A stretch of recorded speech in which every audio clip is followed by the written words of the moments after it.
Selamat malam Bapak Ibu semuanya. Selamat berkumpul kembali di dalam pembinaan warga jemaat malam hari ini. Kami harap Bapak Ibu semuanya dalam kondisi sehat ya. Sehat walafiat. Kita bersyukur karena Tuhan memberi kita kesempatan untuk berkumpul bersama. Tema malam hari ini tentang seluruh Injil yang perlu kita sampaikan kepada dunia ini. Mungkin Bapak Ibu pernah mendengar satu kesepakatan tentang penginjilan di tingkat global, the whole church taking the whole gospel to the whole world. Seluruh umat membawa seluruh Injil kepada seluruh dunia. Nah, yang dimaksud dengan seluruh Injil ini apa? Nanti ini yang menjadi penjelasan pokok yang akan dijelaskan oleh Pak Edi ya. Dan perlu kita pahami bersama, saya sendiri juga belum memahami apa itu yang dimaksud dengan seluruh Injil. Nanti Bapak Ibu kalau biasanya tidak aktif di dalam chat ya, nanti kalau Bapak Ibu ada pertanyaan, silahkan aktif saja ditanyakan di dalam chat box gitu ya, sehingga nanti pada akhir kegiatan kita ada kesempatan untuk menyampaikan apa yang Bapak Ibu tuliskan. Jadi sambil mendengarkan, kita mulai memikirkan apa sih yang dimaksud dengan seluruh Injil itu. Apakah satu buku ataukah bagaimana, nanti Pak Edi akan menjelaskan secara gamblang gitu ya. Dan kita akan membuka kegiatan dalam doa untuk membuka kegiatan kita pada malam hari ini. Kita minta Ibu Juli ya, Bu Juliana untuk membuka dalam doa. Silakan Bu Juli. Ya, baik Bapak Ibu semuanya, kita bersatu di dalam doa. Kami bersyukur Tuhan untuk malam hari ini kami boleh berkumpul bersama-sama untuk mengikuti ibadah PWJ. Kiranya Engkau berkati dari awal, pertengahan hingga akhirnya, supaya boleh berjalan dengan baik. Terima kasih untuk kesempatan malam ini. Engkau izinkan kami di dalam keadaan sehat semuanya. Kami boleh mengikuti PWJ ini dengan baik. Biarlah wifi, internet yang kami gunakan boleh mendukung acara ini. Kami menyerahkan semuanya di dalam penyertaan dan pimpinan-Mu. Engkau berkati Pak Edi yang akan membawakan dan memimpin acara ini. Tuhan berkati persiapannya dan sempurnakannya supaya menjadi berkat bagi kami semuanya yang hadir pada malam hari ini. Terima kasih Tuhan Yesus. Kami menyerahkan semuanya di dalam pimpinan penyertaan-Mu. Amin. Terima kasih Bu Juli. Hati yang gembira adalah obat. Hati yang gelisah akan mudah terlihat. Mari nikmati pembinaan warga jemaat dengan penuh semangat, agar kita dapat belajar menjadi Injil yang penuh berkat. Silakan Pak Edi. Iya, terima kasih Pak Anton untuk sajaknya yang bagus. Terima kasih untuk Bu Yudi yang sudah mendoakan juga. Iya, Bapak Ibu sekalian, hari ini kita belajar serial yang kedua dari buku Berbuah ya. Nah, ini seperti disampaikan oleh Pak Anton. Saya minta respon dulu, apakah Bapak Ibu melihat share screen saya? Kasih tanda aja. Oke ya. Nah, ini bagian yang kedua dari hal yang kita bicarakan, seperti Pak Anton tadi, bidang pelayanan seluruh Injil. Nah, saya akan memperlihatkan. Oke. Nah, inilah yang disampaikan oleh Pak Anton tadi, itu dari The Lausanne Movement. Ya, Pak Anton sudah menyampaikan satu hal yang bagus di dalam bahasa Indonesianya. Kemarin kita sudah bidang para pelayan, yaitu seluruh umat, membawa seluruh Injil ke seluruh dunia. Nah, hari ini kita belajar yang bagian yang kedua, yaitu seluruh Injil. Saya bukan orang yang ahlinya, tetapi saya berusaha untuk belajar. Jadi pertanyaan-pertanyaan yang akan Bapak Ibu tanyakan, saya akan berusaha menjawab, atau mungkin teman-teman juga bantu untuk menjawab. Andaikan tidak terjawab pun, saya akan berusaha untuk cari jawabnya. Gitu ya. Oke. Nah, ini yang kita pelajari kemarin. Jadi semua orang percaya diselamatkan untuk melayani, semua orang percaya diperlengkapi untuk melayani, dan semua orang percaya diutus untuk melayani. Jadi ingat 3 kata itu: diselamatkan, diperlengkapi, dan diutus. Itulah seluruh umat. Hari ini kita kemudian ada 3 pekerja pelayanan, yaitu doa, dana, dan daya, 3D. Saya sebutnya dengan demikian. Nah, itulah seluruh umat. Nah, hari ini ada 3 bagian yang kita pelajari bersama, yaitu pandangan Alkitab tentang bidang pelayanan, kemudian pandangan strategis tentang bidang pelayanan, dan bagaimana membawa seluruh Injil. Ya, saya ada Pak Anton dan Niko yang saya jadikan co-host, nanti bisa bantu untuk bisa lebih bagus ya. Oke. Yang pertama adalah pandangan Alkitab tentang bidang pelayanan. Missio Dei itu kata yang mungkin tidak asing bagi kita, itu dalam bahasa Latin.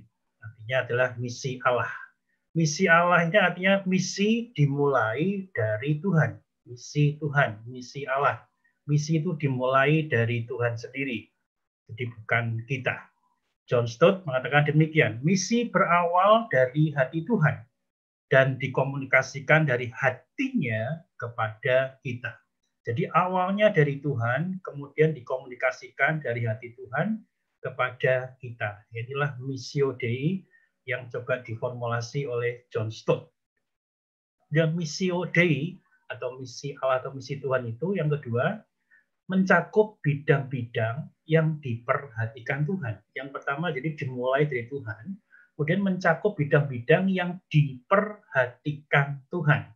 Nah, kita akan mencoba melihat bagian ini. Jadi misi itu misi Tuhan, misi umat Tuhan. Kejadian 1 ayat 1 bandingkan Wahyu 22 ayat 21, itu ayat terakhir di Alkitab kita ya Bapak Ibu sekalian. Wahyu itu 22 pasal dan ayat yang terakhir 21. Jadi seluruh Injil itu berisi tentang misi Tuhan. Jadilah Missio Dei yang disampaikan oleh Tuhan melalui hatinya diberikan pada kita. Jadi seluruh Injil itu harusnya memang berisi tentang misi atau misi Tuhan, Missio Dei. Nah, kita akan lebih lanjut lagi. Jadi bidang-bidang yang diperhatikan Tuhan dapat disuruh dalam bagian-bagian utama kisah Alkitab. Jadi Kejadian 1 ayat 1 sampai Wahyu 22 21 itu ada 4 bagian setidaknya. Itu mudah diingat. Jadi penciptaan, lihat gambar pohon, kemudian kejatuhan ini gambar orang terpleset, kemudian penebusan itu gambar salib, kemudian penciptaan baru itu gambar mahkota raja.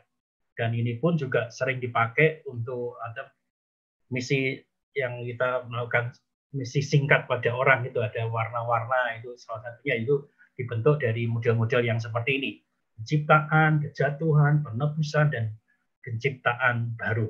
Nah, Bapak Ibu sekalian, di dalam setiap peristiwa tersebut kita mendapati misi Tuhan itu bersifat menyeluruh, yaitu pribadi itu digambar hati, kemudian itu gambar orang-orang, itu masyarakat, dan juga ciptaan. Saya akan mundur sekali lagi, perhatikan dari bagian-bagian utama kisah Alkitab ada 4 bagian, itu juga bersifat menyeluruh bagi kita pribadi, kemudian masyarakat, dan ciptaan. Jadi perhatikan bahwasanya itu semua berlaku bagi setiap kita sesungguhnya. Jadi pribadi, masyarakat, dan juga ciptaan. Nah, ini tentang penciptaan. Ini awal saya tidak berikan ke Bapak Ibu supaya karena ayatnya cukup panjang. Kejadian 1 26 sampai 28 itu bukan bagaimana Tuhan itu menciptakan kita begitu baiknya menurut gambar dan rupa Tuhan. Kita diciptakan, kemudian ikan-ikan, burung-burung, dan semuanya itu diciptakan semua. Dan juga ada satu mandat khusus bagi kita manusia, beranak cuculah dan bertambahlah banyak, penuhilah bumi dan taklukkanlah itu. Berkuasalah ikan-ikan di laut dan burung-burung di udara dan atas segala binatang yang merayap di bumi. Artinya Tuhan menciptakan itu, dalam penciptaan Tuhan segala sesuatu, khusus manusia, segala sesuatu itu baik, khusus manusia adalah menurut gambar dan rupa Allah. Dan kemudian ini gambar bagian yang kedua dari Alkitab kita, yaitu kejatuhan, ini gambar orang terpeleset gitu ya. Kejadian pasal 3 itu tentang kejatuhan manusia. Manusia itu melanggar perintah Tuhan. Melanggar perintah Tuhan. Seharusnya hal yang sepele menurut kita gitu. Semua tuh boleh dimakan, semua boleh dinikmati kecuali satu aja dari buah dari pohon yang memang tidak boleh. Tuhan itu memerintahkan pada manusia yang tidak boleh memakannya, tetapi manusia itu melanggarnya. Nah, itulah akibatnya manusia itu jatuh ke dalam dosa. Di kejadian pertama, penciptaan, kemudian kejadian pasal 3, itu manusia jatuh ke dalam dosa. Nah, situlah ini sama. Nah, kemudian setelah manusia jatuh dalam dosa, kalau kita lihat Alkitab kita dari Perjanjian Lama, di kejadian pasal 1, kemudian pasal 3, kemudian manusia jatuh ke dalam dosa. Dan bagaimana rencana Tuhan untuk menyelamatkan manusia. Dan Tuhan kemudian mengirim anaknya tunggal, yaitu Yesus Kristus, yang sedang kita peringati hari kelahirannya di bulan-bulan Desember ini. Kalau kita merayakan seluruh dunia tanggal 25 Desember, itulah bulan-bulan Desember, bulan kelahiran Tuhan Yesus. Itu kita merayakan akan Tuhan yang hadir ke dunia. Jadi Tuhan Yesus hadir ke dunia untuk apa? Untuk menebus. Kolose 1:13-20, saya baca yang pakai warna hijau ya. Karena di dalam Dialah telah diciptakan segala sesuatu yang ada di sorga dan yang ada di bumi, yang kelihatan, yang tidak kelihatan, baik singgasana maupun kerajaan, baik pemerintah maupun penguasa-penguasa, segala sesuatu diciptakan oleh Dia dan untuk Dia. Jadi Tuhan Yesus sengaja dikirim ke dunia untuk menebus setiap dosa kita. Tepatnya ketika manusia jatuh ke dalam dosa. Nah ini, dan oleh Dialah Ia memperdamaikan segala sesuatu dengan dirinya, baik yang ada di bumi maupun yang ada di sorga. Sesudah Ia mengadakan pendamaian oleh darah salib Kristus. Jadi peristiwa yang ketiga, jadi sekarang kita mulai pada mindset dan 4 bagian. Yang pertama penciptaan, kedua kejatuhan, dan ketiga adalah penebusan. Tuhan dihadirkan ke dunia untuk menebus daripada segala dosa kita, kejatuhan manusia. Tidak bisa manusia membereskan dosa, harus ada yang menebus dosanya, dan disitulah Tuhan Yesus hadir ke dunia. Nah, Bapak-Ibu sekalian, setelah itu, setelah Tuhan menebus dosa, ada di sini sebutkan penciptaan baru, gambar mahkota itu, Roma 8 ayat 18-23. Saya akan bacakan semuanya. Sebab aku yakin bahwa penderitaan zaman sekarang ini tidak dapat dibandingkan dengan kemuliaan yang akan dinyatakan kepada kita. Sebab dengan sangat rindu seluruh makhluk menantikan saat anak-anak Allah dinyatakan. Karena seluruh makhluk telah ditaklukkan kepada kesia-siaan. Bukan oleh kehendaknya sendiri, tetapi oleh kehendak Dia yang telah menaklukkannya. Tetapi dalam pengharapan, karena makhluk itu sendiri juga akan dimerdekakan dari perbudakan, kebinasaan, dan masuk ke dalam kemerdekaan kemuliaan anak-anak Allah. Sebab kita tahu bahwa sampai sekarang segala makhluk sama-sama mengeluh dan sama-sama merasa sakit bersalin. Nah, Bapak-Ibu sekalian, apa yang disampaikan oleh Roma ayat pasal 8 ini mengingatkan kita bahwasannya apa yang dilakukan oleh manusia setelah penebusan itu, yaitu perlu adanya satu penciptaan baru. Kemudian kita lihat di bagian yang lain di dalam surat tulisan Rasul Paulus, jadi manusia baru, ada penciptaan baru, ada manusia baru. Jadi manusia yang sudah ditebus oleh Kristus itu menjadi ciptaan baru, menjadi manusia baru, manusia yang sudah ditebus dan melakukan kehendak Kristus. Dan Wahyu 21 ayat 1-5, lalu aku melihat langit yang baru dan bumi yang baru, sebagai langit yang pertama dan bumi yang pertama telah berlalu, dan lautku tidak ada lagi. Dan aku melihat kota yang kudus, Yerusalem yang baru turun dari surga, dari Allah yang berhias bagaikan pengantin perempuan yang berdandan untuk suaminya. Lalu kemudian suara nyaring dari tahta itu berkata, lihatlah, kemah Allah dari tengah-tengah manusia dan ia akan diam bersama-sama dengan mereka. Mereka akan menjadi umatnya dan ia akan menjadi Allah mereka. Dan ia akan menghapus segala air mata dari mata mereka. Dan maut tidak akan ada lagi.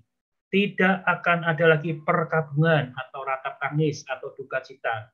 Sebab segala sesuatu yang lama itu telah berlalu.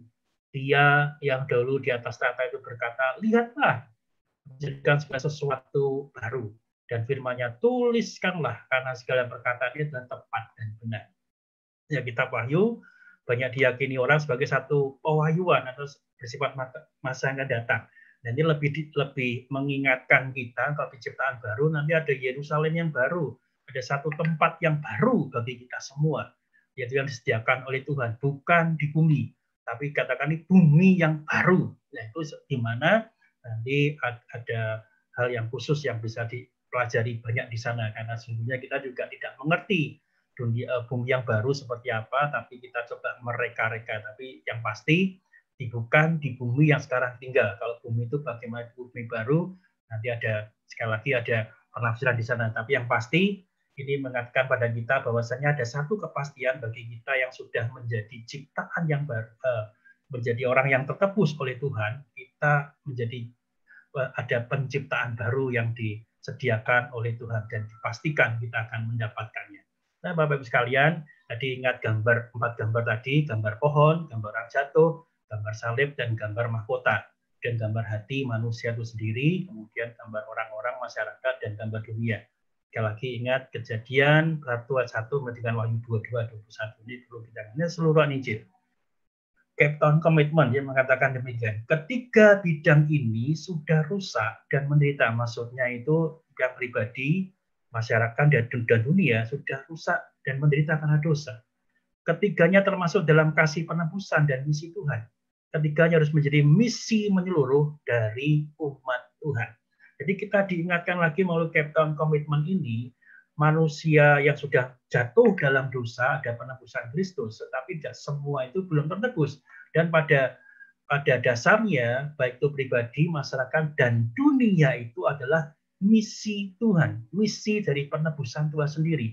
Maka inilah yang perlu kita kerjakan bersama-sama. Inilah yang dimaksud dengan seluruh Injil. Nah, yang kedua, sangkut dengan pandangan strategis tentang bidang pelayanan. Tadi pandangan Alkitab. Ada 4 gambar yang Alkitab dibagi 4 fragmen, kemudian 3 bidang, yaitu pribadi, masyarakat, dan dunia. Kemudian yang kedua adalah pandangan strategis. Apa itu? Jadi 5 perwujudan misi. Jadi 5, ya ini dalam bahasa Inggris 5 mark of mission. 1, memberitakan kabar baik kerajaan Allah. Kemudian mengajar, membaptis, dan membina orang percaya. Kemudian menanggapi kebutuhan manusia dengan pelayanan kasih. Mengusahakan perubahan struktur masyarakat yang tidak adil, menentang segala bentuk kekerasan, mengejar perdamaian dan rekonsiliasi. Kemudian yang kelima, menjaga keutuhan ciptaan serta keberlangsungan dan pembaruan kehidupan di bumi. Jadi Bapak Ibu sekalian yang dikasihi oleh Tuhan, kita perlu belajar daripada perwujudan misi. Jadi misi itu oke, kita udah ngerti menurut Alkitab seperti ini, kita udah ngerti sasarannya, bidangnya siapa saja, kemudian apa yang kita lakukan untuk menjadi misi itu. Ini ada dalam Anglikan, gitu. Ini saya nggak tulis di sini, itu ada di Anglikan, gitu ya. Jadi kebersamaan bersama. Nah, inilah 5 hal yang menjadi kesepakatan bersama, bagaimana kita mewujudkan misi. Jadi kalau kita perhatikan, ternyata ada 5 bidang. Nanti kita akan lihat lebih jelas di bagian ini. Ada pemberitaan Injil, kemudian pengajaran, kemudian penegakan keadilan, pemeliharaan ciptaan, dan pelayanan kasih. Apa yang sedang dilakukan oleh gereja di dalam gereja, kita biasanya ada dua lingkaran ini. Jadi misi Tuhan kalau digambarkan itu 5 perwujudan misi, pemberitaan Injil, dan pengajaran firman. Dalam pengajaran firman sudah pasti kita lakukan. Tetapi kita perlu ingat ada 3 perwujudan misi yang menjadi bagian daripada misi Tuhan. yaitu penegakan keadilan, pemberian ciptaan, dan pelayanan kasih. Dan itulah yang menjadi PR kita semua. Jadi gereja tidak bisa, kalau katakan itu adalah missio Dei, misi Tuhan atau misi Allah, bukan hanya pengajaran firman, kita cuma belajar aja, kita mengerti aja, tidak berhenti sampai di situ. Kita tentang pemberitaan Injil, oke, kita beritakan Injil. Tapi perlu ingat ada 3 bidang yang lain. Pelayanan kasih, kita bersyukur secara organisasi kita punya PIPKA. PIPKA itu kan kepanjangan belakangnya adalah pelayanan kasih. Itu kita kejar, lah kita dengan ikut terlibat di dalam PIPKA, artinya kita mengerjakan bidang atau misi Tuhan yang salah satu perusahaan misi itu pelayanan kasih. Tapi penegakan keadilan, pemeliharaan ciptaan. Kalau kita belajar apa yang disampaikan oleh Pak Anton dalam beberapa kali itu kan termasuk pemeliharaan ciptaan, bagaimana kita mengelola sampah, kita mengerti ini apa freon-freon berapa itu menyebabkan kerusakan ekosistem dan segala macam. Itulah pemeliharaan ciptaan, salah satu atau bagian daripada pemeliharaan ciptaan, dan itu yang kita kejar. Memang bagian-bagian seperti itu. Maka menarik ketika PWJ ini juga ada bagian-bagian di mana Pak Anton secara yang memang ahli di bagian itu menyampaikan ini tentang pemeliharaan ciptaan. Inilah misi Tuhan. Nah, penegakan keadilan ini mungkin kita bisa terlewat, tapi perlu sekarang kita diingatkan bersama-sama, misi Tuhan itu termasuk penegakan keadilan. Apakah keadilan ini tentang pengadilan dunia semata? Iya, salah satunya, tapi penegakan keadilan itu dalam konteks yang lain, yang mungkin dalam kata misi Tuhan, bagaimana kita bersama-sama sebagai manusia melakukan hak dan kewajiban kita yang sama. Itulah penegakan keadilan dari sisi kita orang percaya. Jadi penegakan keadilan memang harus terus diupayakan oleh kita semua. Oke. Nah, sekarang silakan salah seorang dari kita membuka speakernya dan membaca ayat ini. Matius 9, 35 dan sampai 36.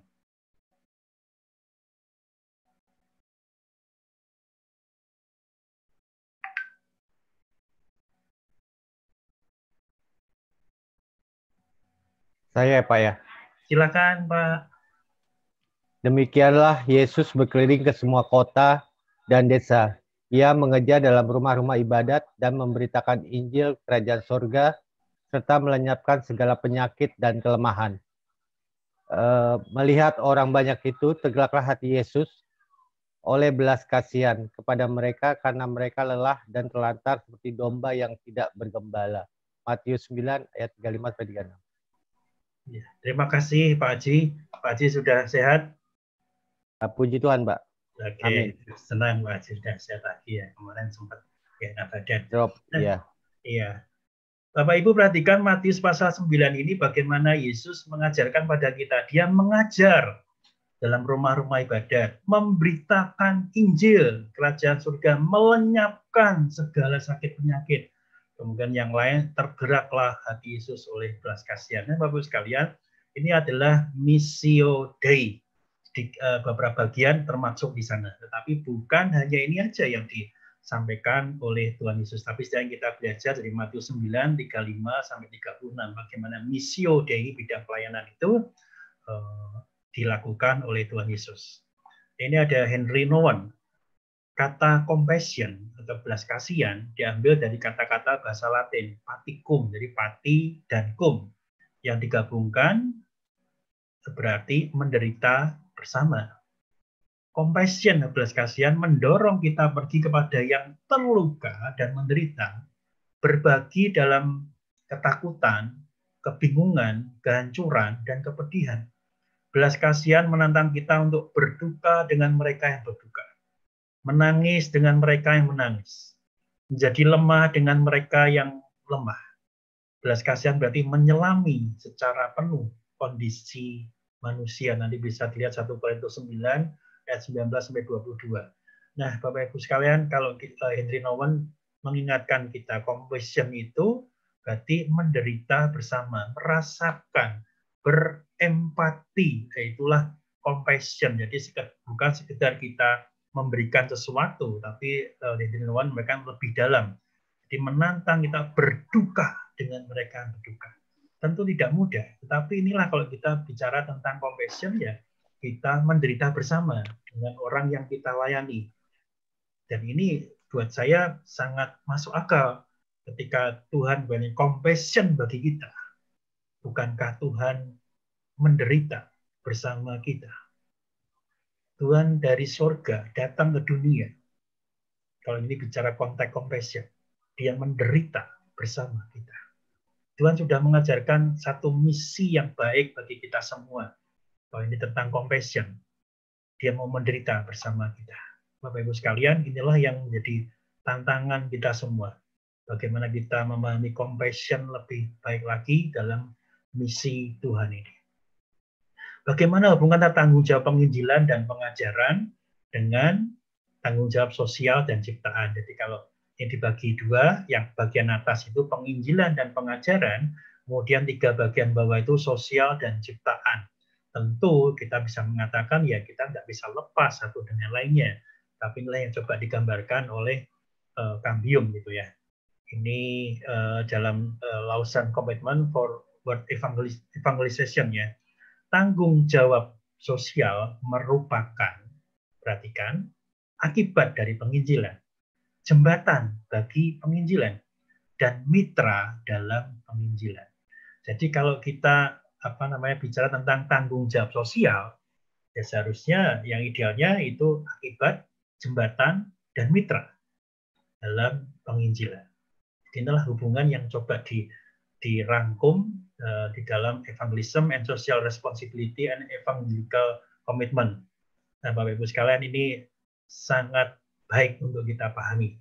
Jadi ketika bicara apa sih hubungannya penginjilan, pengajaran, dan sosial ciptaan, nah inilah disebutkan. Tanggung jawab sosial, akibat, jembatan, dan mitra. Dibuat satu kalimat-kalimat yang untuk mudah kita ingat. Gitu ya. Nah, tanggung jawab penginjilan, tanggung jawab sosial. Hanya kita tidak bisa, kalau kita bicara tentang tanggung jawab penginjilan, oke, tapi tanggung jawab sosial juga oke. Jadi dua-duanya itu harus kita kerjakan bersama-sama. Jadi gambar ini yang kapak dan kayu ini ya kita kerjakan bersama-sama. Tidak bisa kita lepaskan satu dengan lainnya. Jadi kalau kita bicara Missio Dei, kita bicara tentang komprehensivitas, tentang kesemuanya harus kita kerjakan dari 5 bagian itu ya. Nah, ini ada satu bagian yang menarik. Tanggung jawab sosial, tanggung jawab penginjilan. A, B, C, D, E. Kita coba ditantang. Posisi manakah yang paling sesuai dengan kesaksian Alkitab? Nah, ini nanti kita bisa menjawab nih, apakah posisi A, posisi B, posisi C, posisi D, dan posisi E. Mungkin harapan kita ada di posisi yang berbeda dengan kenyataan yang ada dalam diri kita. Pak Theo pernah mengajarkan pada kita mana harapan dan juga kenyataan. Dalam kuis-kuis Pak Theo juga dalam survei juga mengatakan, diingatkan, harapan dengan kenyataan bedakan gitu ya. Apa yang kita pikir, apa kita pikirkan, idealkan itu yang dengan kenyataan berbeda. Nah, ini Bapak Ibu sekalian sama. Jadi apa yang menjadi tanggung jawab sosial harusnya apa? Harusnya berarti itu idealnya. Tapi kenyataannya bagaimana? Bisa beda-beda. Titiknya nanti bisa berbeda antara A, B, C, dan E. Jadi ini saya tidak membahas lebih lanjut, tapi setidaknya kita sudah mulai mengerti nih. Kita diingatkan tanggung jawab penginjilan, tanggung jawab sosial. Tentu kalau kita ditanya idealnya bagaimana, ya harusnya dua-duanya kita kerjakan, begitu kan. Tapi sekarang yang kita kerjakan itu apa? Atau kita nggak memikirkan sama sekali tentang tanggung jawab sosial. Artinya kalau kita tanggung jawab sosial itu tidak kita pikirkan, Missio Dei itu ya gereja tidak melakukan misi Tuhan, tapi hanya ada di dalam tanggung jawab penginjilan saja. Tapi misi Tuhan yang 5 bagian itu mungkin kita lupakan. Atau terlupa, tapi dengan malam hari ini sekali kita diingatkan ada bagian-bagian, yaitu sosial itu juga menjadi tanggung jawab daripada gereja kita. Nanti ya oke, saya nggak akan lompati bagian ini. Nah, John Stott, kali ini John Stott dia mengatakan seperti ini: adakah sesuatu yang sedemikian merusak martabat manusia sebagaimana keterpisahan dari Allah karena ketidaktahuan atau penolakan Injil? Dan bagaimanakah kita dengan serius dapat bersikukuh bahwa kebebasan politik dan ekonomi adalah sama pentingnya dengan keselamatan yang kekal. Jadi Bapak Ibu sekalian, kita tidak bisa memisahkan diri. Meskipun kalau kita dalam konsep beragama di Indonesia, negara dan agama itu berpisah, atau agama berpisah dengan negara.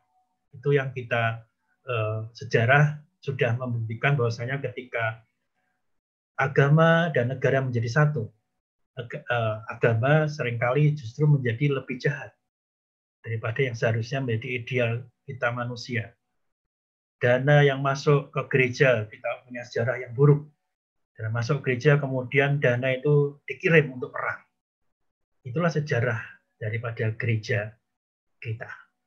Agama yang dimasukkan agama menguasai agama dan negara, atau agama menguasai negara. Akibatnya agama menjadi citra buruk karena kepentingan berbeda.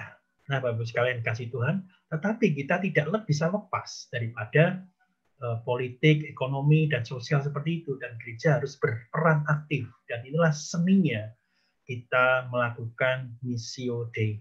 Kita tidak menjadi satu dengan negara, tetapi kita berperan aktif di dalam politik, ekonomi, dan sosial.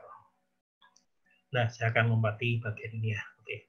Ini ada konsultasi internasional mengenai hubungan antara penginjilan dan tanggung jawab sosial. Jarang terjadi situasi di mana kita harus memilih antara memuaskan kelaparan jasmani dan kelaparan rohani, atau antara menyembuhkan tubuh dan menyelamatkan jiwa. Karena kasih yang murni bagi sama kita akan menyebabkan kita bertindak untuk melayani sesama kita sebagai manusia seutuhnya. Yang dimaksud seperti ini.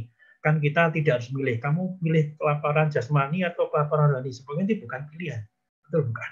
Tapi kita sebagai orang-orang yang sudah mendapatkan kasih itu, hanya kita bertindak untuk melayani orang-orang, khususnya apa? Ya orang yang bisa yang kelaparan jasmani maupun juga kelaparan rohani. Kita sudah menerima kasih dari Tuhan, ya kita melakukan bagian itu. Nah, kita perlu mendorong diri kita, kalau tadi pribadi, diri kita sendiri, masyarakat, itu bisa berarti gereja dan dunia itu secara keseluruhan. Nah, inilah kita sebagai bagian dari penginjilan dan tanggung jawab sosial.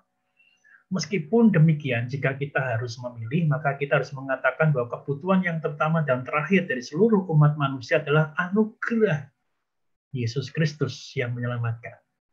Dan bahwa karena itulah keselamatan rohani seseorang yang bersifat kekal jauh lebih penting daripada kesejahteraan materinya yang bersifat sementara. Ingat, ini kita bicara Missio Dei.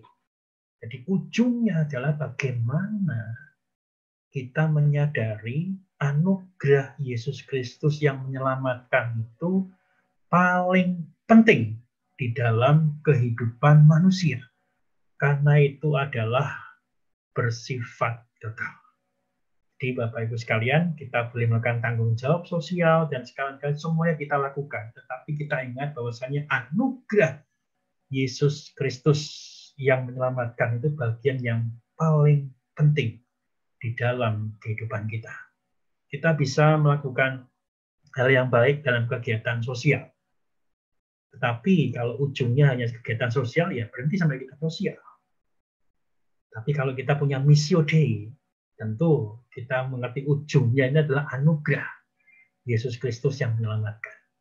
Itulah yang di bagian malam hari ini kita didorong melakukan bagian itu. Misi gereja sebagai utusan kerajaan Allah adalah memulihkan kembali semua hal yang telah dipengaruhi oleh dosa dan kejatuhan manusia dengan mewujudkan kemenangan penebusan Kristus dan pengaruh kerajaan Allah dalam semua lapisan masyarakat. Misi adalah tentang melakukan sesuatu dan menjelaskan kenapa kita melakukannya. Ini Sharon Swart dan Dwight Lovestone. Nah, Bapak Ibu sekalian, sekali lagi kita diingatkan. Misi itu ya kita bermisi. Tapi Sharon Swart dan Lovestone mengatakan kita misi adalah tentang melakukan sesuatu dan menjelaskan kenapa kita melakukannya. Oh, kita mau mission trip. Ya, kita pikir dulu, kenapa kita melakukan itu? Apakah sekedar kita mengisi waktu kita aja, waktu lowong kita? Nah, kalau kita udah mengerti, oh, seharusnya kita melakukannya karena apa? Tentu kita didorong seperti slide sebelumnya, yaitu memberitakan bahwasannya orang-orang perlu anugerah daripada Yesus Kristus yang menyelamatkan. Jadi inilah misi yang seharusnya ada dalam setiap kita. Bagian yang ketiga dan terakhir yang kita pelajari malam hari ini yaitu bagaimana sekarang membawa seluruh Injil itu. Ya. Matius 5, 13-16 silakan seseorang membaca meskipun juga titik-titik itu sepertinya ada kalimatnya tapi dipotong. Silakan seorang yang lain lagi. Saya baca ya, Pak. Silakan, Pak. Ya. Kamu adalah garam dunia. Kamu adalah terang dunia. Kota yang terletak di atas gunung tidak mungkin tersembunyi. Demikianlah hendaknya terangmu bercahaya di depan orang, supaya mereka melihat perbuatanmu yang baik dan memuliakan Bapamu yang di surga. Terima kasih, Pak. Nah, Bapak sekalian dikasih Tuhan, kita ingat bahwasanya bagaimana membawa seluruh Injil ke seluruh dunia. Kita diingatkan tadi dalam bacaan ini, kita adalah garam dan terang dunia. Itu penting untuk kita sadari. Kita dalam serial khotbah kita sudah ada garam dan terang dunia. Nanti bisa dibuka lagi videonya di YouTube gitu ya, garam dan terang dunia. Nah, itulah sebenarnya bagaimana kita membawa seluruh Injil seperti garam dan seperti terang. Kita membawa Injil ke seluruh dunia. Fungsi garam itu mengawetkan, menyedapkan. Berfungsi jika bercampur kalau mengawetkan. Kalau menyedapkan berbeda atau murni. Nah, Bapak sekalian ingat bahwasannya garam fungsi garam itu akan menjadi sia-sia kalau tidak dicampur. Kalau sendiri-sendiri, garamnya sendiri, yang bahannya mau dicampur sendiri, yang tidak fungsi. Bagi makanan itu yang mengawetkan atau menyedapkan. Itu kalau beda. Ya kalau sama maksudnya berbeda murni, artinya garam itu murni dan berbeda dengan bahan lainnya. Nah, kalau bahannya sama, mirip-mirip yang seperti asin, ya percuma, nggak ada gunanya. Jadi gambar garam bercampur dengan garam, ya udah, nggak ada gitu kan. Tapi bercampur dengan bahan lain-lainnya, barulah itu berfungsi. Nah, Bapak sekalian kita perlu ingat, punya garam dan terang. Mudah. Tapi sekali kita ingat, kita perlu ingat bahwa itu perlu bercampur. Dan juga itu murni atau berbeda. Nah, kita diingatkan garam dan terang dunia dalam 5 perusahaan misi, yaitu pemberitaan Injil dan berikutnya tadi sudah sebutkan. Kita menjadi garam dan terang dunia. Ronald Sider, jadi Evangelicals for Social Action. Tidak ada seorang pun yang dapat melakukan segalanya, tetapi setiap orang dapat melakukan sesuatu, dan dengan bersama-sama kita dapat mengubah dunia. Wow, ini satu dorongan yang saya pikir baik untuk kita perhatikan. Kalau kita melakukan segalanya tidak mungkin. Jadi ada satu istilah one man band. Ya, jadi ada, kalau Bapak Ibu pernah lihat ada orang show di jalanan gitu ya, dia bisa nyanyi, kemudian harmonikanya ditaruh penahannya ditaruh di leher dia, kemudian dia bisa main harmonika tanpa pegang, kemudian tangannya pegang gitar, kemudian bisa main bass segala macam, bisa alat pukul lagi. Wah, itulah one man band gitu. Kakinya juga pakai alat yang lain lagi untuk dimainkan. Wah, itulah one man band. Tapi sebenarnya kita nggak bisa melakukan segalanya, ada keterbatasan. Meskipun itu satu orang bisa luar biasa seperti itu, tapi sesungguhnya tidak bisa melakukan semuanya. Tetapi kita diingatkan, kita bisa melakukan sesuatu.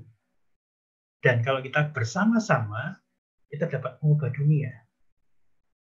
Misalnya ini seperti yang Pak Anton ajak ke kita gitu ya. Nah, itu kita hal yang sederhana tapi tidak gampang gitu ya.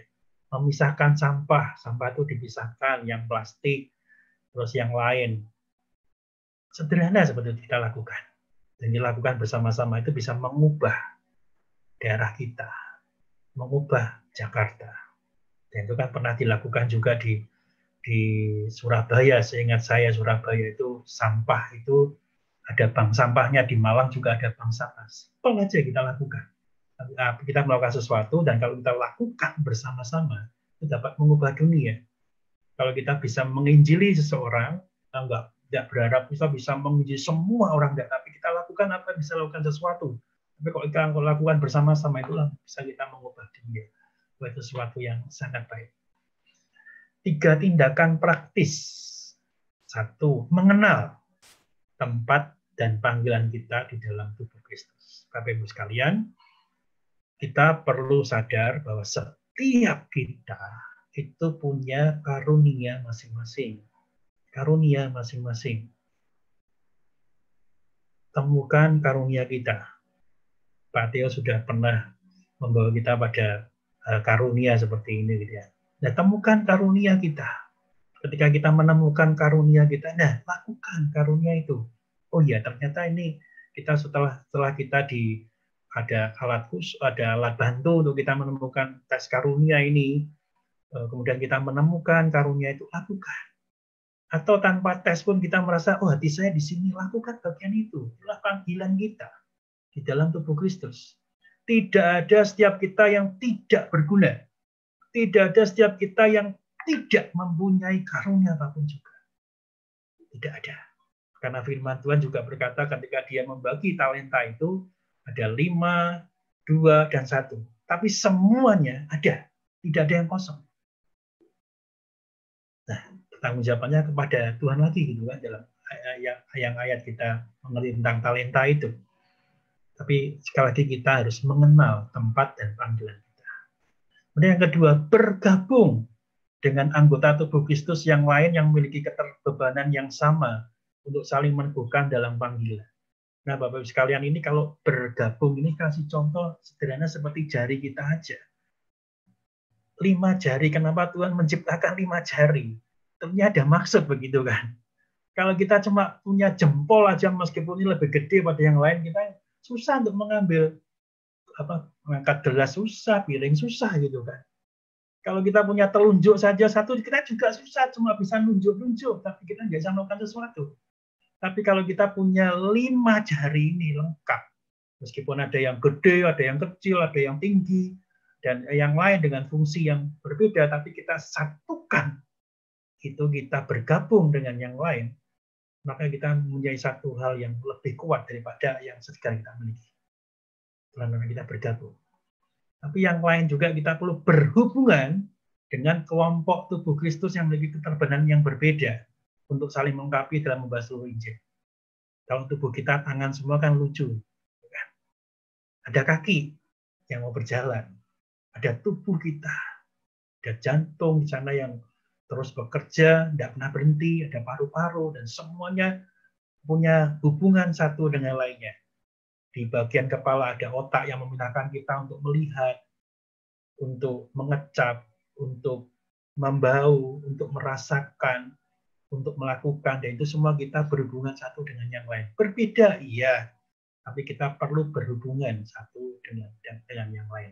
Nah, tindakan praktis yang bisa kita lakukan di dalam pelayanan Injil ini.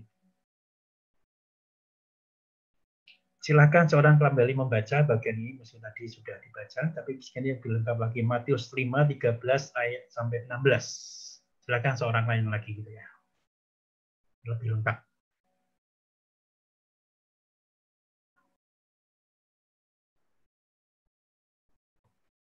Silakan Bapak Ibu.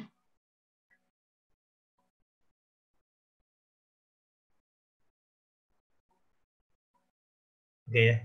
Baik Pak, saya aja Pak kalau gitu. Oh ya, silakan Pak, lanjutkan tuntas. Kamu adalah terang dunia. Jika garam itu menjadi tawar, dengan apakah ia diasinkan? Tidak ada lagi gunanya selain dibuang dan diinjak orang. Kamu adalah terang dunia.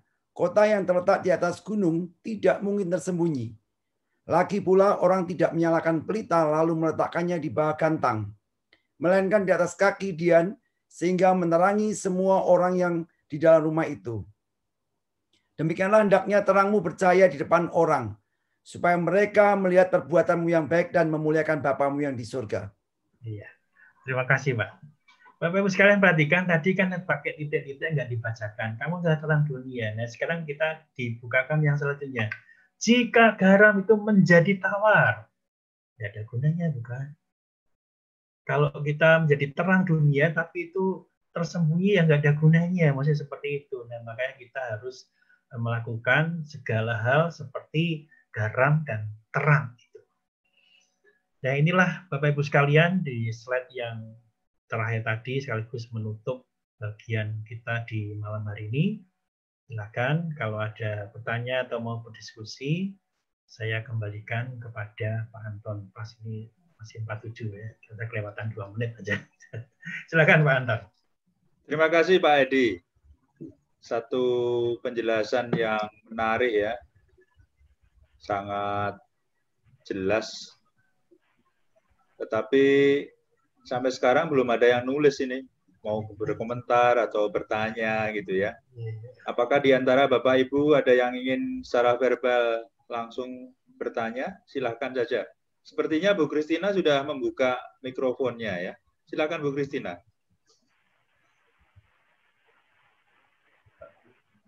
Mari bersama-sama mendukung Rizka.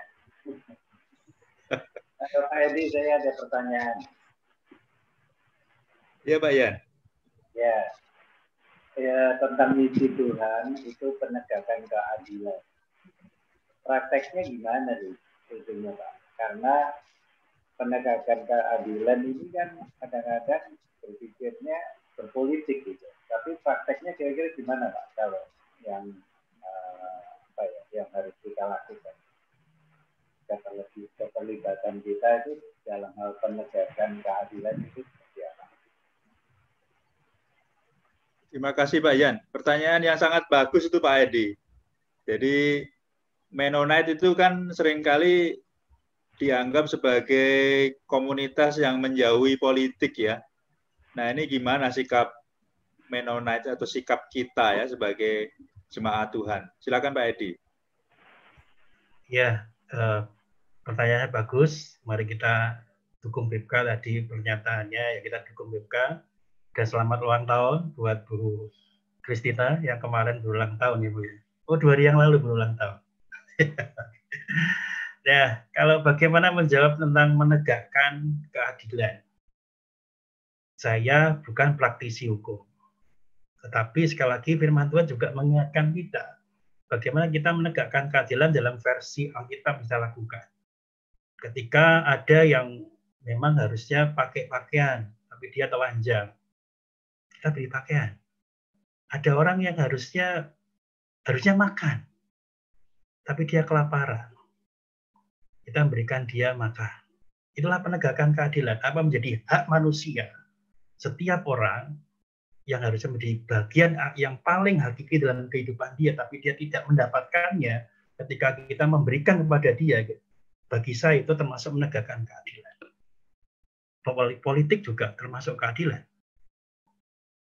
Nah, itu yang bisa saya sampaikan, Pak. Tapi mungkin kalau ada praktisi hukum di sini mungkin bisa menjelaskan, meskipun tidak mudah begitu ya. Jadi praktisi hukum itu menegakkan keadilan itu bagaimana? Keadilan menurut siapa gitu kan? Dan saya mencari yang paling hakiki dalam kehidupan manusia. Orang yang lapar, orang yang haus, orang yang telanjang, orang yang di penjara dikunjungi. Nah, itulah jadi bagian yang hakiki harus tegakkan. Itu kan nilai Mennonite kita. Matius pasal 25 gitu ya. Iman Injili yang murni untuk menegakkan keadilan. Ya. Begitu Pak Yan yang bisa saya sampaikan. Tapi kalau ada praktisi hukum di sini, sharing bagus ya. Boleh diskusi Pak? Ya, silakan Pak. Silakan Pak Teo. Ya, saya bukan praktisi hukum sih. Tapi ya kalau kita melihat sendiri apa yang Tuhan lakukan kan, Dia menciptakan matahari, menurunkan hujan itu kan bukan cuma untuk orang Kristen aja kan, untuk semua orang juga gitu. Dan penerapannya menurut saya untuk kita itu, kalau kita ya di tempat kita ditempatkan ya masing-masing. Kalau saya kan memang ya konsultan gitu ya, saya punya tim. Ya di tim itu saya juga harus menunjukkan bagaimana saya bisa menerapkan keadilan itu ya, nggak cuman ya sayang atau peduli sama yang Kristen gitu kan, kita nggak boleh like and dislike gitu. Dan juga kalau kita ngasih feedback kan juga nggak boleh yang bagus aja atau nggak boleh yang jelek aja gitu. Menurut saya itu juga salah satu penerapan ya keadilan ya. Kita menjalankan sesuatu itu harus tulus, harus murni dengan ya tujuan untuk melakukan kebaikan buat sesama ya, ya sedapatnya kita gitu. Menurut hikmatnya kita lah gitu. Belum tentu yang kita lakukan itu juga dilihat sama orang lain itu benar ya. Karena persepsi keadilan kan juga sangat subjektif untuk setiap orang lain gitu. Tapi paling nggak dari hatinya kita tuh harus tulus ya. Dimanapun kita ditempatkan itu, kalau kita melakukan sesuatu bukan karena kita cuman sayang sama satu pihak aja gitu, atau tidak suka sama yang lain gitu. Saya rasa itu salah satunya sih. Ya, terima kasih Pak Theo. Pak Edi ada respon? Ya, bagus Pak Theo. Jadi Pak Theo bicara dalam konsep wahyu umum, bukan hanya wahyu khusus saja. Semua itu kan menerima semua begitu ya. Bagus. Ya. Terima kasih Pak Theo. Ya. Kalau kita melihat konteks ya, mungkin Pak Ian kan pada perusahaan tadi yang disampaikan Pak Theo mungkin dalam konteks perusahaan gitu ya. Atau juga mungkin dalam konteks berbangsa dan bernegara. Ini yang memang agak rumit gitu ya. Karena dalam kegiatan kita sehari-hari, ini ada pertanyaan yang disampaikan Bu Hana juga gitu, tentang kasus yang di Sigi. Apakah kita diam saja? Nah ini memang sesuatu yang rumit ya, karena kalau sudah menyangkut politik ini kan setiap orang pengen berbicara gitu ya. Dan dalam kegiatan kita secara internasional, sebetulnya setiap orang itu ya punya hak untuk turut serta dalam proses pembangunan gitu, termasuk juga mendapatkan hak mereka. Nah, untuk mendapatkan hak mereka tentunya melalui proses hukum tadi yang disampaikan oleh Pak Edi gitu kan, ada kerangka peraturannya seperti apa. Nah, untuk menjembatani antara yang bersuara dengan pemerintah ini yang memang agak rumit. Pemerintah yang mana gitu kan, atau melalui siapa. Jangan kita berbicara mengenai politik, kita melakukannya melalui Kementerian Lingkungan dan Kehutanan, tentunya nggak nyambung gitu kan. Tetapi dengan Kemenhukam, atau masalah hukum, kalau masalah keadilan sosial, keadilan yang apanya gitu, kesejahteraan di bidang pangan kah, di bidang pencemaran atau apanya gitu ya. Ya itu yang seringkali satu hal yang problematik, tetapi barangkali yang perlu kita jembatani konteksnya ini konteks komunitas, ataukah dalam satu perusahaan, ataukah juga dalam konteks berbangsa dan bernegara. Nah mungkin Pak Edi ingin menanggapi apa yang disampaikan oleh Ibu Hana ini tentang kasus di Sigi. Saya mau diskusi lagi Pak Anton. Tadi Pak Edi kan nyebut tentang hak dan kewajiban ya. Menurut saya kayak kasus di Sigi itu juga kan kita bisa bicara tentang hak dan kewajiban. Nah dari seginya kita tuh tidak cuma membela kalau kasus itu merugikan orang Kristen gitu loh. Tapi pada saat ada hal yang tidak bertanggung jawab, ya merugikan pihak yang lain gitu, baik dia Muslim, Buddha, Hindu gitu. Ya kita tuh juga harus punya hati yang sama ya menurut saya ya. Karena kita bicara tentang keadilan ini bukan bicara tentang keselamatan dalam hal ini kan. Ya kalau kita bicara tentang keselamatan, kita tahu iman kita sama siapa gitu. Tapi kalau bicara keadilan, kita masih bisa pakai ranah hukum sih. Ini kan negara hukum ya. Ada hak dan kewajiban yang bisa kita tegakkan gitu. Nah kita di situ menjadi menjadi alat ya untuk kita tidak masuk ke tempat di mana kita juga tidak menjalankan keadilan itu, atau kita tuh mempersekusi orang lain karena kita punya kesempatan gitu ya, atau kita punya wewenang lagi di atas angin ya, itu juga nggak boleh kan gitu. Tapi pada saat kita melihat orang lain kesulitan ya kita juga bagaimana bisa ya turun tangan untuk bisa membantu ya sesuai dengan ranah hukum sih. Oke Pak Theo, Pak Edi atau gimana? Silakan Pak Edi. Iya. Buat ini kalau menjawab pertanyaan ini dari Bu Hana, bagaimana dengan kasus di Sigi? Apakah kita harus diam saja? Jawabannya enggak. Tapi bukan hanya untuk Sigi saja seperti Pak Tio sampaikan, semua. Karena kalau kita bicara Kristen itu, Kristen yang mana lagi? Kita kan terkesan juga banyak begitu kan.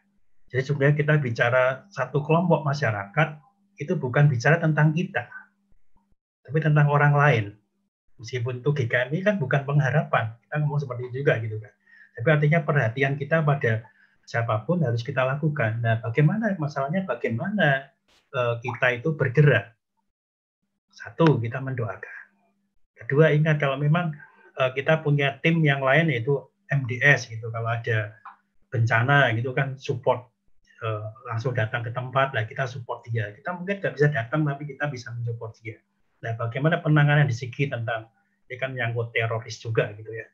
Nah, kita dari ranah sana bukan kita tidak bisa masuk, tetapi memang ada halnya bisa masuk. Tapi andaikan kita harus ada di garis depan pun, bagi orang-orang Menonet, saya juga mengingatkan kita ini kan anti kekerasan. Firman Tuhan berkata kalau tampar pipi yang satu berikan yang lain gitu kan. Susah gitu. Jadi kita ngomong orang Kristen kita tidak boleh nampar, apalagi kita mau memulai menampar kan tidak juga. Tapi bagaimana kita nih korban-korban ini menjadi pemikiran kita dan apa yang bisa membangkitkan mereka itu yang bisa kita support. Nah, tentang teroris tentu kita serahkan pada yang pemerintah gitu kan. Itu bukan berarti kita tidak mengasihi mereka, tapi andaikan kita wah ini teroris hidup bersama dengan kita, bagaimana di sekitar kita.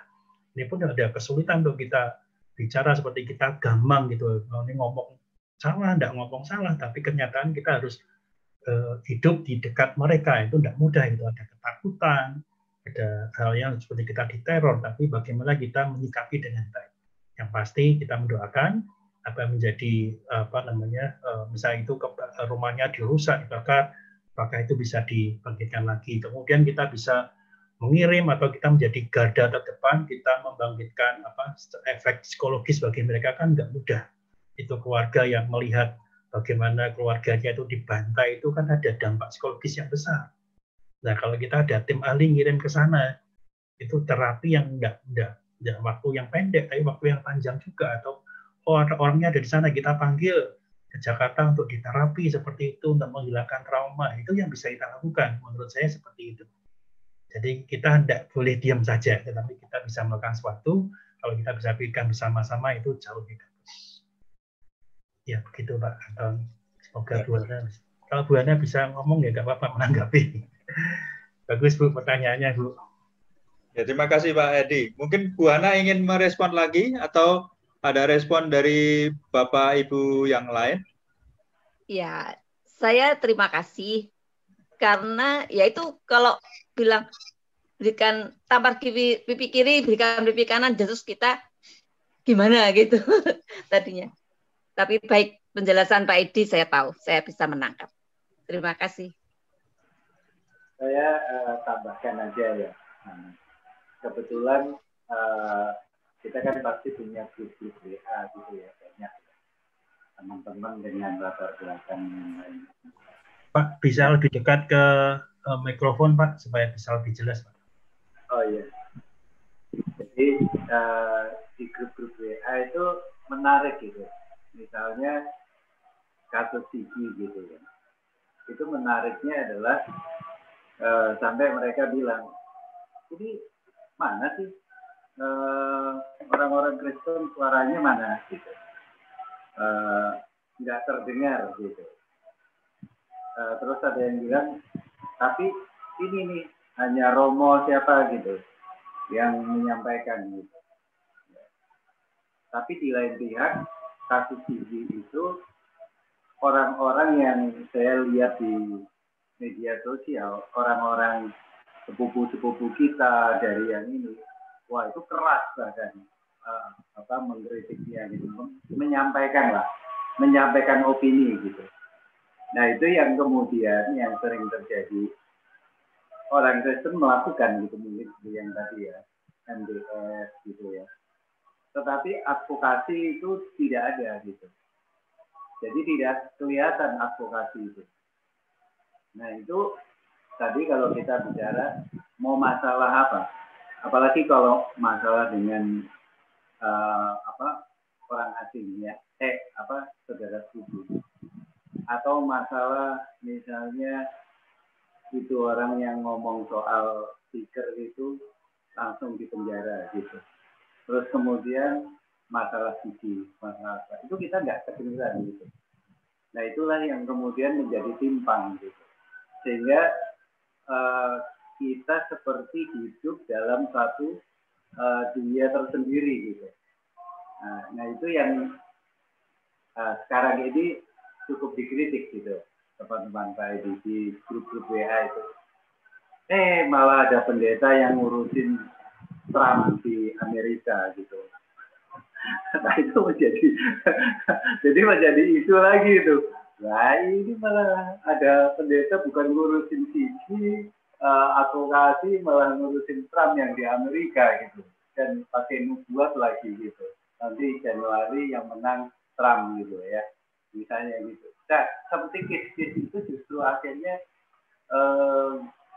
tadi kehadiran kita itu tidak kelihatan di Indonesia ya, terutama ya, karena kita mungkin melakukan gitu ya, pelayanan-pelayanan sosial dan sebagainya, tetapi advokasi itu tidak ada. Mungkin anak-anak atau kita-kita dari kecil itu memang tidak terbiasa dengan masuk di advokasi ya, mungkin karena background sejarah.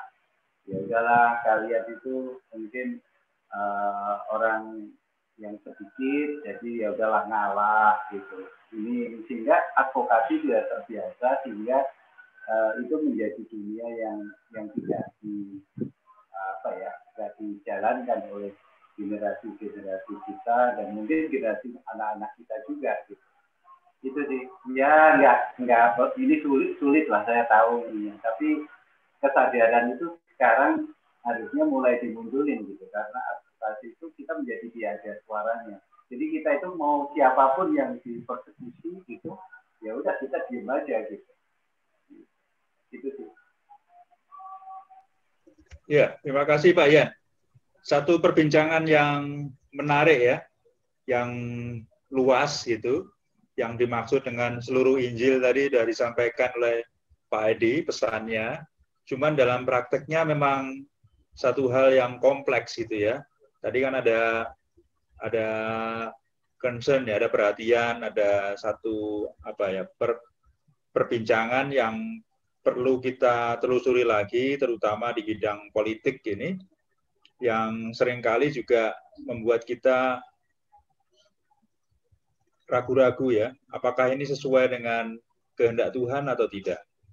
Jangan sampai nanti malah masuk ke dalam ranah seperti abad ke-8 mungkin Pak Edi ya, mencampur adukkan antara kepentingan gereja dengan kepentingan politik gitu ya. Pengennya sih ngatur dunia ini, ternyata tidak mudah mengatur dunia ini.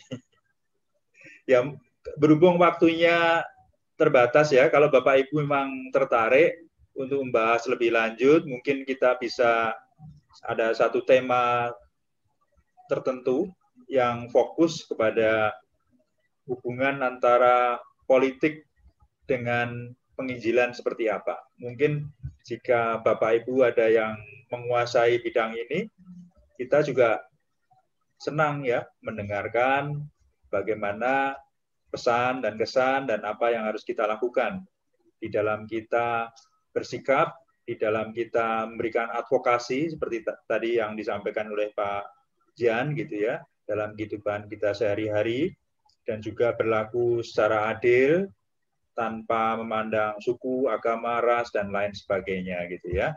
Tetapi tetap dengan mengedepankan bagaimana firman Tuhan yang seharusnya. Dan untuk menutup kegiatan kita malam hari ini, kita minta kesediaan Pak Sedio ya, untuk tutup dalam doa.